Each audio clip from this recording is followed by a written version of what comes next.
This video is sponsored by Prosperity Mint. Prosperity Mint is a full-service precious metals dealership where you can find us at www.prosperitymint.com or email us at info@prosperitymint.com. Prosperity Mint, where wealth is derived not from how much cash you hold, but how many resources you control.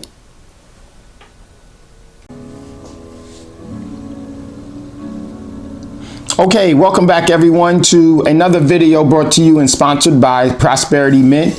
I'm David, one of the members of Prosperity Mint, and I really would like to thank all of you for your support and your outpouring in our first video. You know, this YouTube stuff is new to me, but I'm looking forward to bringing you as many videos as I possibly can. So today is going to be another video on why you should be actually owning and controlling precious metals. So we're going to take a look at some of those things, and I hope that they're really going to be beneficial to you as they've been as beneficial to me, and I absolutely know that they will. So we're going to take an in-depth look at why it's necessary to hold and control the precious metals, okay? But also, before we get going, everyone, please, if you like the video, put a like.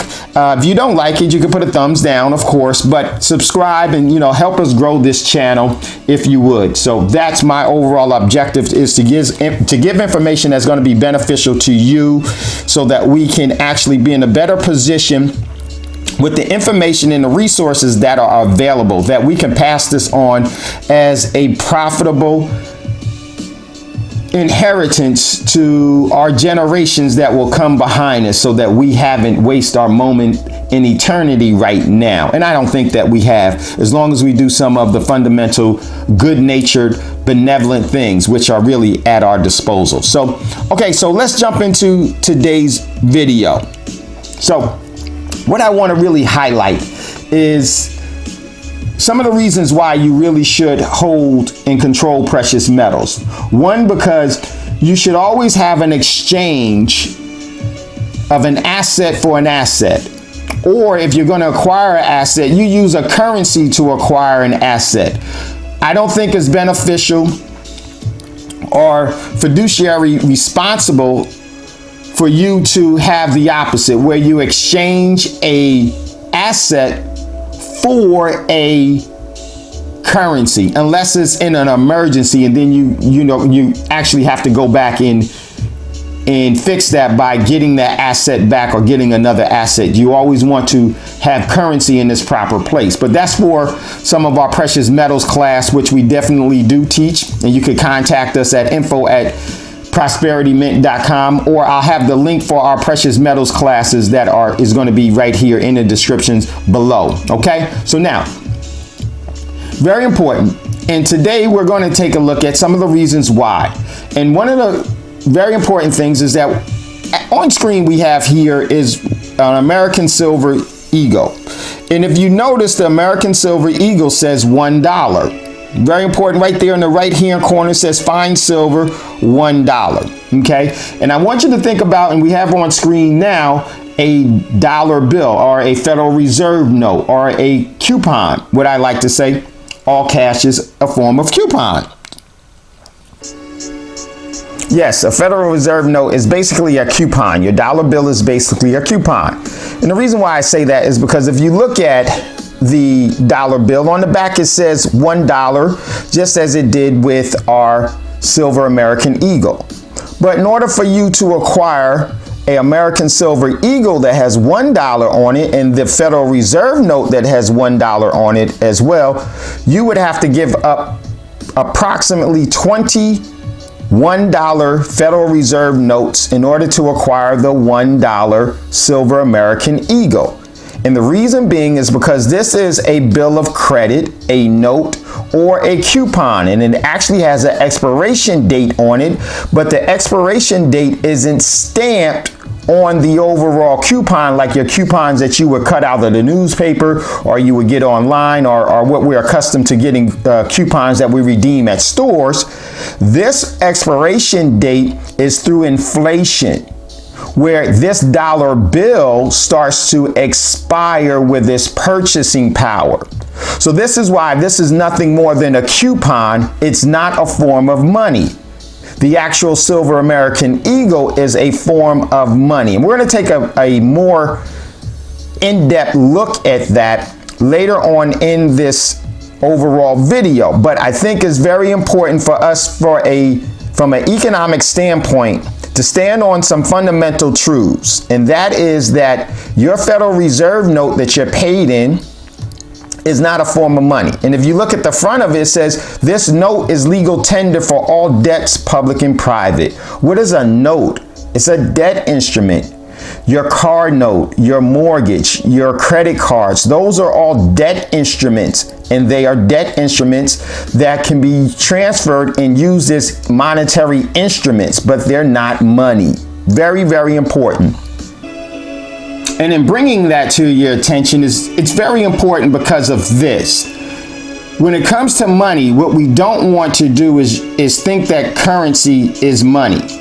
And in order for, if we maintain that overall thought process, what happens is this, is that the underlying assets such as real money, the silver, gold, and other forms of money, what happens is this, our purchasing power with currency, the purchasing power of a Federal Reserve note or dollar bill is losing its overall traction with that underlying asset.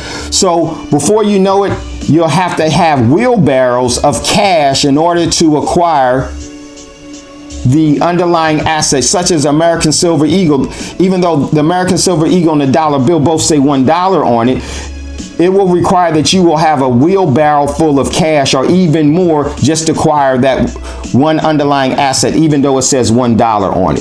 So what you want to do is you want to acquire that overall asset while the purchasing power of that dollar bill, which you're paid in the main medium of exchange or the preferred medium of exchange through indoctrination, is pushed on us. You want to use that overall currency to acquire real money. That's where your savings begins. Your savings begin with money, not with a currency. So we want to get in front of that. So now is a great time for you to start to acquire real money in the precious metals, gold and silver. So I also want to give you a little history about why this is, how this came about, and what was some of the process and what was the nomenclature of this working economy, that where we have currency and money on two different scales. Okay, so what we're going to do is we're going to go back to the 1800s, the start of the company of the United States, the corporation of the United States, excuse me, and we're going to just take a look at a couple of historical figures and see what their role was in this currency and money situation, how it came about to being as prevalent as it is now.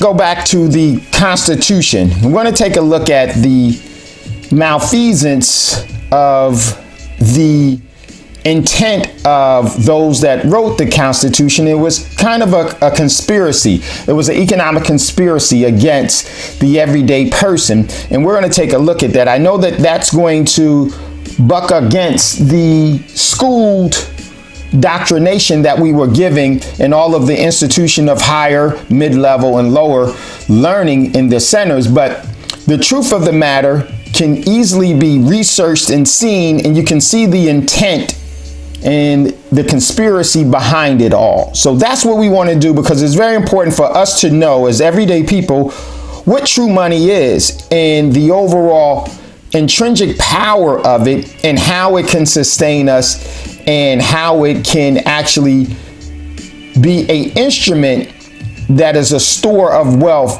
to preserve going forward as an inheritance for our generations. And this is actually what was done constitutionally as well, but not for the everyday person. So when we look at the Constitution, we're going to go back to the Constitution and look at some of the members, or what's commonly referred to the founding fathers of the Constitution. But let's take a look at what their intentions was and what really did happen.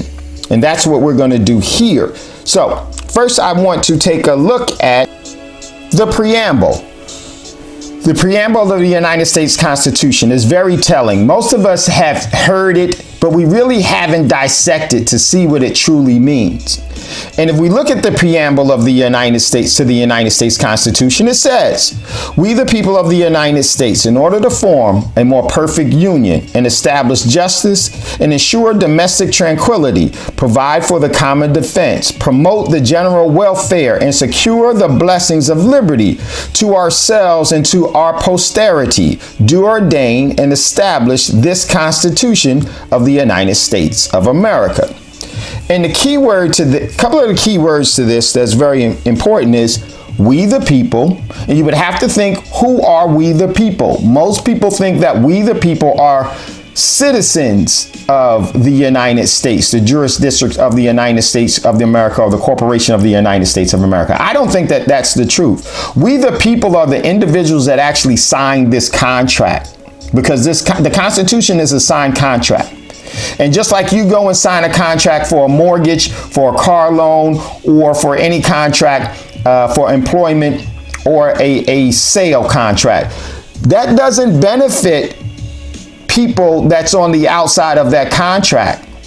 It's a consideration of agreement and obligations that's held by law for the signers of those that have agreed. If you haven't agreed through signature, then you're not part and parcel to the benefits of it. So we the people, in my opinion, is only for those individuals that signed it and their families. And another word that's very important is when you come down to "and secure the blessings of liberty to ourselves and our posterity." The word posterity means your descendants, the descendants of we the people, the signers. Has nothing to do with citizens. So this is very, very important. In fact, in the Constitution, citizens are only talked about not in this portion that's being a part of the preamble, being part of posterity. It's only talked as citizens in the articles with the House of Representatives and the Senate and the president as serving as officers to uphold this Constitution. So now we have to look at who were the signers of the Constitution and what was their intent. And I would say that it's very important that the signers of the Constitution are commonly referred to the founders of this nation. And what was so significant about them was that these individuals were very aware of the difference between currency and money. And in my opinion, they thought it necessary to control resources, but to pay in currency. Why? Because they knew the difference. And at the time that the new nation was being formed, the new corporation was being formed, there was a attempt by European bankers out of Europe and out of London that they wanted to put the new nation on a bill of credit system where they would actually be paid in currency for their resources. And there was a lot of pushback by the original founders of the nation. They all looked at that as being something that was unnecessary and unwarranted, because they would be giving up valuable resources for an instrument that had no intrinsic value. And they were also very upset and insulted that there was no form of paper currency payment for an asset in Europe. But Europe wanted to subjugate this new nation under such a economic tyranny. And they rebelled against it. And they were willing to get rid of the Constitution and start anew. And they didn't want to put into the bills of credit for the United States. And that's very important, bills of credit. And we're going to take a look at that in a second. They were so adamant that this is some of the feelings of some of the members. They thought it was the mark of the beast. They realized if they started to give up their resources for a paper currency, that they would be disenfranchised and broke. And the reason why is because a lot of these individuals were doing the exact same thing within the nation to garnish and to gain illegally and immorally wealth by taking the energy of others through subjugation and through slavery. So they were very aware of the overall traps and the sinisterism with paper currency and what it would actually do to those individuals that would accept it. It would impoverish them.